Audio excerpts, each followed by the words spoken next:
welcome to Expand Your Us. I'm so excited to be with you here in July of 2021. The following essay was originally published 4 years ago in three different parts. It was inspired by what I now think of as a coming out party for white supremacists from the shame of the shadows into the brazen light in Charlottesville, Virginia. I've revised and combined those three essays into one in order to offer some historical context for how to think about the monuments that were removed just this week from Charlottesville 4 years later. The debate over monuments feels really old to me now. I don't know if it does to you, but it feels like it was a decade ago when we talked about this. And yet they still stand in so many communities. They still stand here in Nashville, Tennessee, in the capital of our state. And when I hear folks argue about how to teach history in the upcoming school year, how to think even about critical race theory, I realize that that debate we had about monuments has just moved to a new arena. And so I thought it was time to revise this, not fully contextualized for this moment, but hopefully just to sort of help us think well about the moment that we're living in now. The essay is long and it's full of history and sources in a way that I don't often write on this platform, but I hope you choose to hang in. I hope you choose to pursue your own curiosity, and I hope that it helps you develop a newly informed perspective. And so, speaking of that, sorry, I'm stumbling over my words. I am happy to share with anyone who's interested what I do know and understand about critical race theory. Of course, when I do that, I'll fully own my bias and my approach. But please hit me up if that would be helpful to you. I'm less interested in convincing someone to think like me and more interested in helping people understand what the conversation's really about and how they might approach it well. So for now, let's begin by acknowledging that we simply cannot heal as a people or as a country if we can't understand or face our history. Our history is glorious and it is terrible. And it serves as both our origin story and it can serve as a script that we can't escape if we don't find the courage to see the evil in our past. So in August of 2017, we witnessed a tableau of hate, violence, and tension as white supremacist groups and others protesting them descended on the campus of the University of Virginia in Charlottesville. At the center of those gathered was the statue of Robert E. Lee, the commanding general of the Confederate Army of Northern Virginia. The violence on display there was despicable, but all of that hate and frustration, beneath all of that hate and frustration, lurks a haunting question for every American. What do we do with our past? In Charlottesville and in many other cities, citizens are asking and yelling answers to this question of how we deal with the many Confederate monuments littering our town squares. And since 2017, we've heard people yell about a lot of other things in towns across America. What we think about what we owe each other, what we think about how we vote, what we think about Black Lives Matter as an institution or as a statement that's true, what we think about critical race theory and many other ideas. America has a wonderful history of liberation, of sacrifice, and of generosity. We also have a lengthy past of violence against people of color, of greed, and of hypocrisy, especially among the Christians, Christian Americans. For the most part, we have not found a way to explore these conflicting legacies in our churches, in our classrooms, or in the public sphere. Abraham Lincoln famously signed the Emancipation Proclamation. Lincoln also less famously argued that if he could preserve the Union without ending slavery, he would do so. The conflict he experienced and the priorities he gave his passions can serve as a metaphor for our current conversation. Most Americans agree that slavery was bad, but many refuse to admit that the idea of the South to which they cling produced the odious institution of slavery. If monuments celebrating the Confederacy only represented slavery, people would be less likely to overtly defend their places of honor. But these mementos don't only represent one story. And if we examine what they signify in a very sort of open-minded, diverse way, we might better understand the debate that surrounds them. I believe the magnitude of passion surrounding this issue is due in large part to the national angst felt about the Civil War. Was it a succession? Was secession a hateful and treasonous act of aggression in order to protect the cruel practice of slavery? Was it noble? Was it a noble stand that preserved states' rights and hoped to defend against Northern aggression? Having studied many angles of American history and the conflicts that resulted in and were partially resolved by the Civil War, I'd like to contextualize this debate by revisiting the history that is memorialized by the argued over monuments. I do this hoping we can be more precise in what we are arguing about and to help articulate precisely the history for which we advocate. So, in the decades leading up to the Civil War, Southern states and their congressional representatives began to realize that they were in danger of becoming a minority in the United States Congress. This reality, along with the impact of people like William Lloyd Garrison and Sojourner Truth and Frederick Douglass, whose abolitionary voices were growing louder, and the active resistance of enslaved folks themselves, all of this led the Southern states to actively advocate for new states to enter the Union as slave states. Battles over this desired balance led to legislation like the Compromise of 1850, the Missouri Compromise, and the Kansas-Nebraska Act. These acts upheld the precarious balance of states, providing equal numbers of slave and free states, and importantly, protection for the rights and legislative power of slave owners. The South seceded when threats to that balance and the power it protected finally seemed permanently to favor free states. The economic stability, standing, and growth of the country, both in Southern plantations and in Northern factories, was dependent on harvested cotton. Harvested cotton was entirely dependent on the practice of slavery and the efficient labor of enslaved people. Indeed, the work product of slavery had paid off American debts after the Revolutionary War and continued to be crucial to the economic foundation of our country. The practice of slavery and the labor of Black folks established American wealth, built American cities, homes, and public spaces, and established American culture. Knowing this, many defenders of Confederate monuments and lovers of a romanticized Southern past remember that slavery was not just a dirty pleasure of the South, but a necessity for everyone in the United States of America. These Americans felt unfairly blamed for slavery, as if white Southern ancestors were evil and greedy, rather than making the best of a system the entire citizenry willingly endorsed and relied on for decades. It is likely that America's survival as a post-colonial powerhouse would have been impossible without the foundation of slavery. Slaves provided the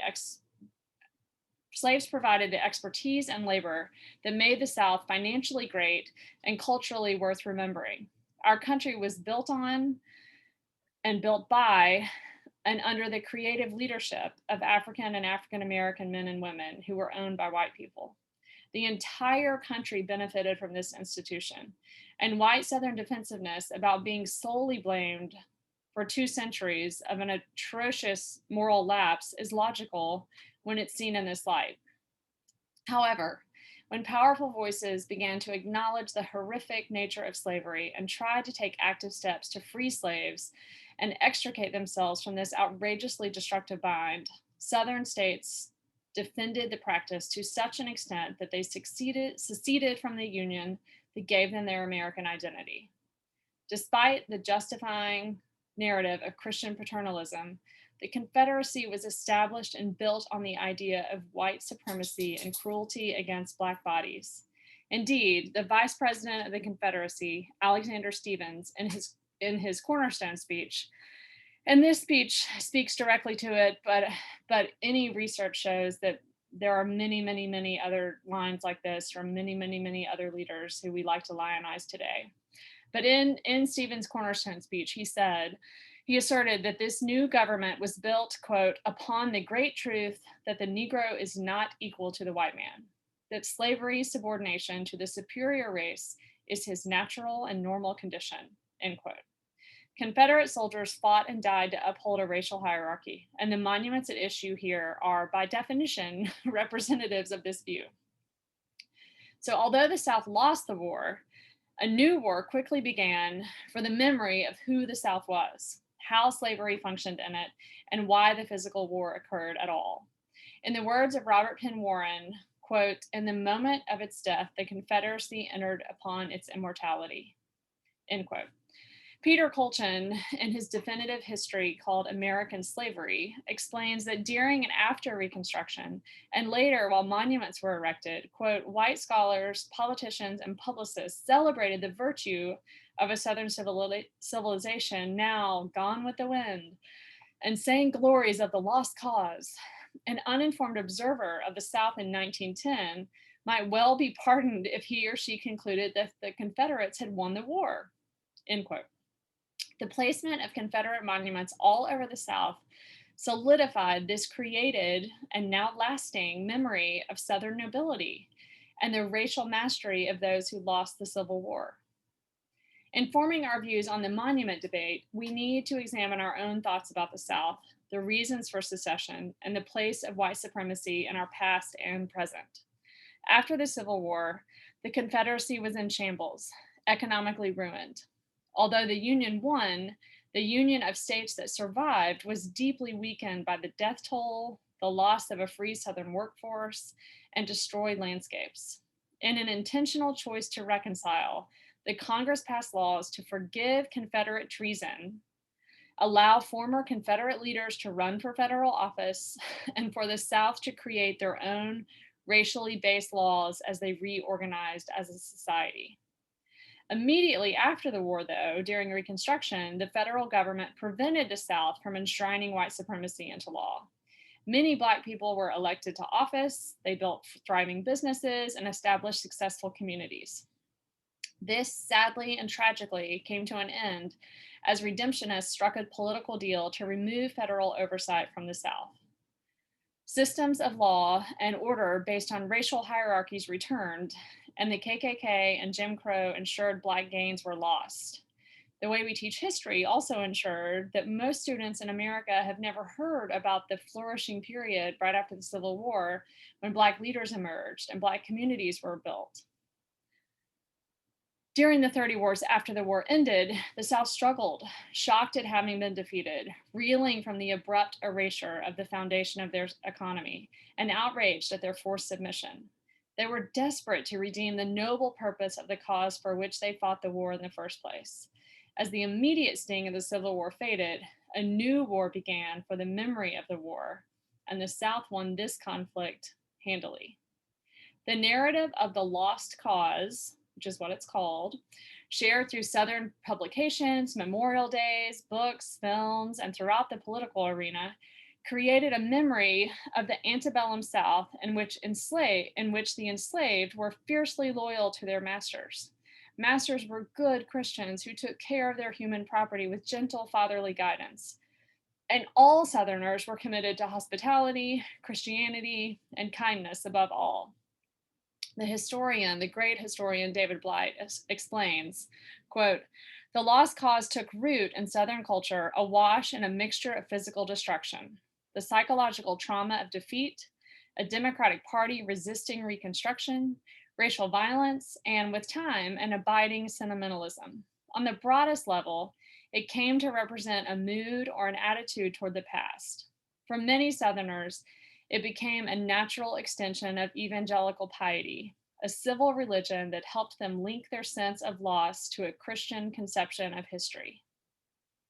So the lost cause represented a Christian narrative in which masters and enslaved were friends, whose relationship was built on mutual sacrifice and steady loyalty. This narrative was undermined by the fact that hundreds of thousands of enslaved abandoned their masters and plantations during the course of the war. Nevertheless, the lost cause asserted that the enslaved were not mistreated, that they, being either helpless children or wayward beasts, needed the paternal guidance a white Christian male could offer them. Slavery simply provided the framework that allowed generous white people to care for lost and lazy Black people. In their view, And for many Southerners today, the Civil War was not fought to selfishly protect slavery, but to defend a state's right to do what is best for its people. The historian Walter Johnson clarifies, quote, when slavery was over and the slave market was closed, former slaves and slaveholder alike found themselves marooned on the shoal of history. The longings of slaveholders to hold on to the past as it receded from their grasp are well documented. Well known, too, is the disbelief they experienced, the sense of betrayal they talked about when their slaves left them behind. The narrative of the lost cause created a context in which a man who owned others, who committed treason by seceding, and led an army who killed to protect the right to own, abuse, and economically benefit from forcing others to do labor from which they would not profit, became a sympathetic character. After all, he was just protecting his people, his property and family, from an overreaching North. He had worked so hard to take care of these poor, wayward Black folks, and he sacrificed himself to protect a way of life they appreciated. So, those who nurtured this kind of thinking and the thinking of the lost cause soon created societies and clubs committed to memorializing these heroes. The first Confederate statues were put in place in the 1870s, but most were erected after 1890. Although Confederate soldiers were not granted pensions at the same rate as their Union counterparts, they were memorialized, honored, and held up as the best of the South.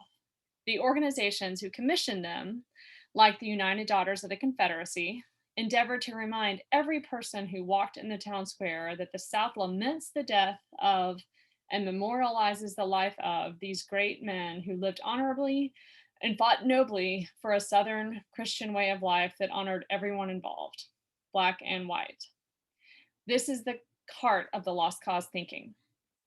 The North, anxious to put the country back together, allowed such intense memorializing to occur. Indeed, about 12 Confederate monuments were built for every one Union monument. Shocking numbers when we remember that the Union, who fought quite literally, in the words of Isaiah in foretelling the birth of Christ, to quote, release the captives, won the war. The Union won the war. But there are 12-1 monuments put up in honoring Confederates. According to David Blight, he says, quote, the lost cause left just such a legacy. It was not essentially inhuman in character, but its very existence depended on dehumanizing a group of people.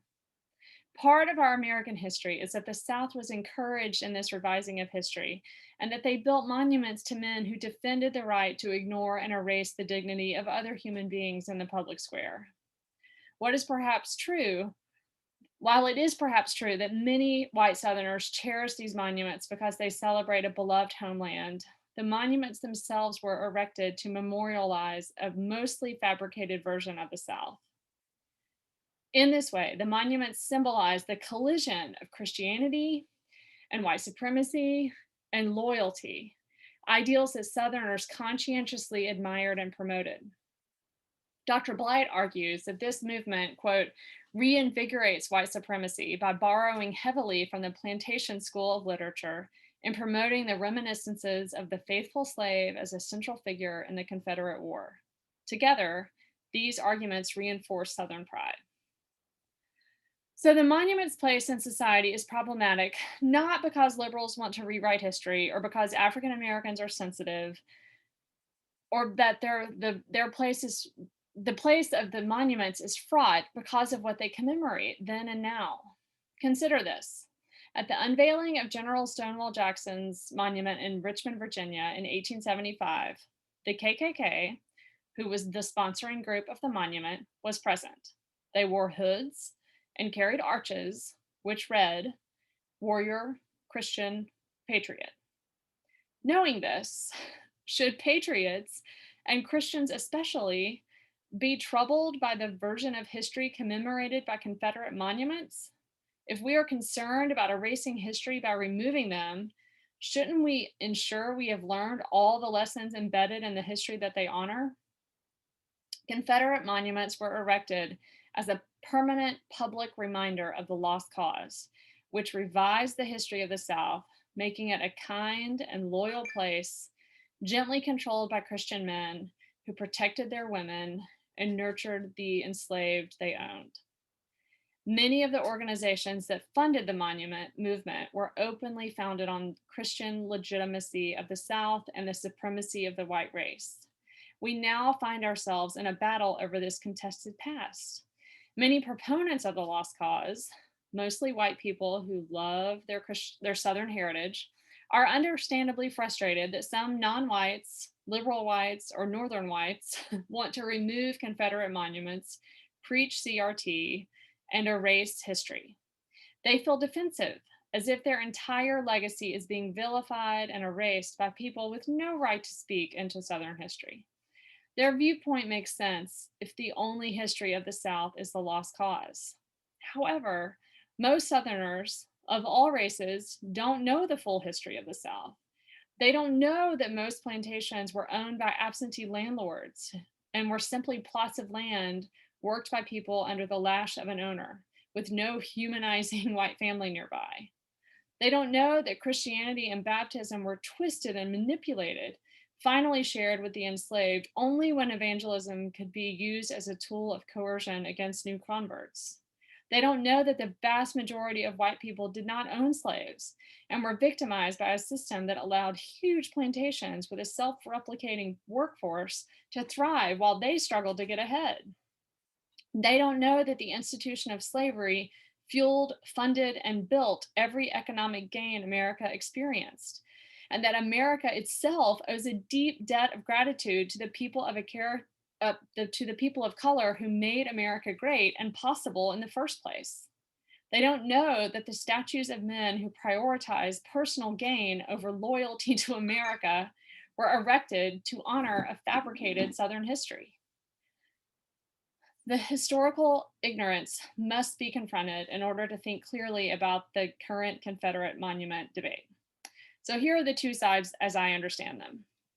For many, the Civil War and the Confederacy are part of our history, and the men who fought in the war were valiant warriors loyal to their families, fighting for the rights of those in their states. Honoring them has nothing to do with slavery, but instead commemorates the noble leaders who fought and died for their values in the bloodiest war America has ever known. They are part of our history and should be remembered. For others, the monuments of Confederate leaders honor men who betrayed their country through legislated mutiny and then fought for the right of their fellow statesmen to own, abuse, and control every aspect of the lives of their human chattel. For these folks, the antebellum South, the Confederacy, the flag, and the soldiers who fought for the states who seceded are all fruit of the poison tree of slavery. The past is fluid and invasive, and one cannot separate part of the memory for honor when slavery was the reality that created the whole. So, what are we to do with this history?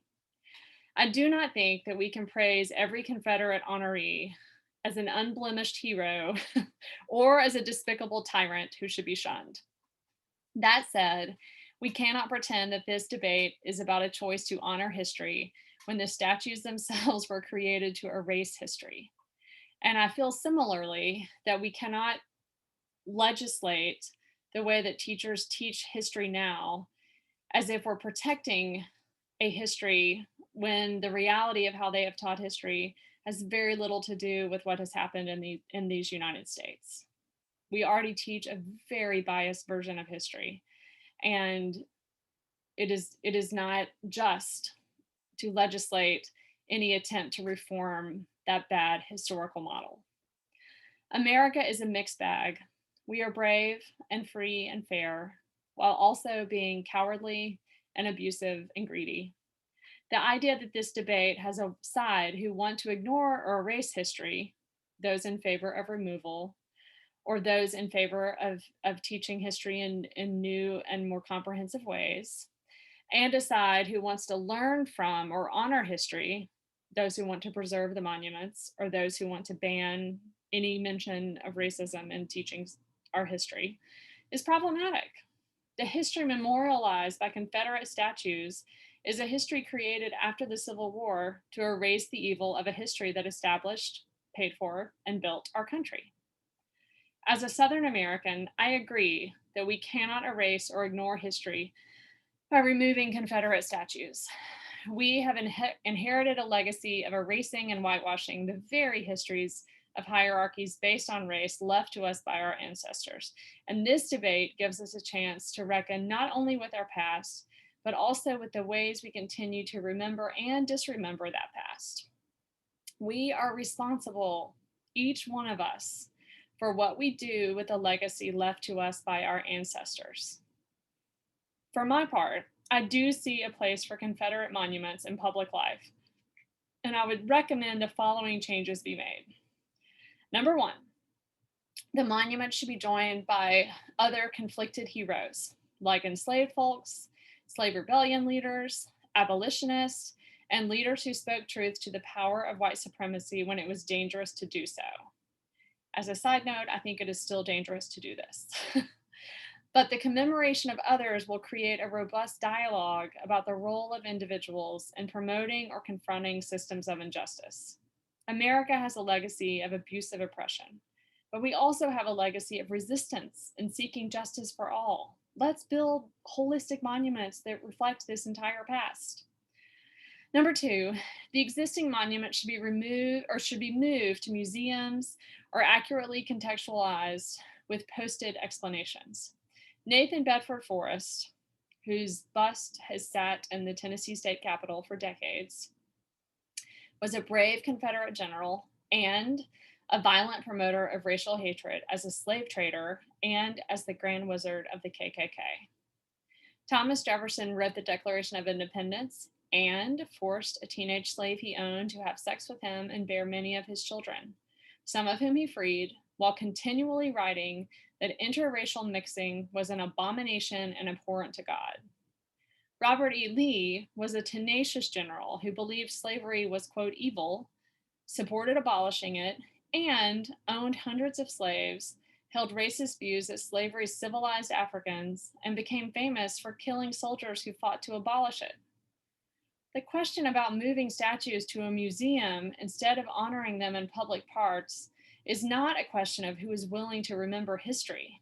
It is a question of who is willing to place these statues in the historical context in which the men they honor lived and died, rather than the manipulative context in which they were originally placed. Most of those men knew the hypocrisy that lived within them. It's fair and just for our monuments to honor that hypocrisy by highlighting it for all of us to learn from. Our history is neither all progress nor all degrading shame. We are and always have been mixed bags. We would do well to take an honest look at what our heroes accomplished on their best and worst days, allowing that knowledge to explain the legacy we all carry and what we are to do with it today. And so again, I offer this, although it's a bit dated now, because I think the lessons, the realities of some of the things we struggled with during the Confederate monument debate might inform and might be helpful as we think now about critical race theory and what we do with the teaching of history for ourselves and for our children. Again, I'd love to talk if anyone would like to. I'd love to explain some of the history that these statements rely on, and I hope that you are all keeping well this July. Thanks for listening.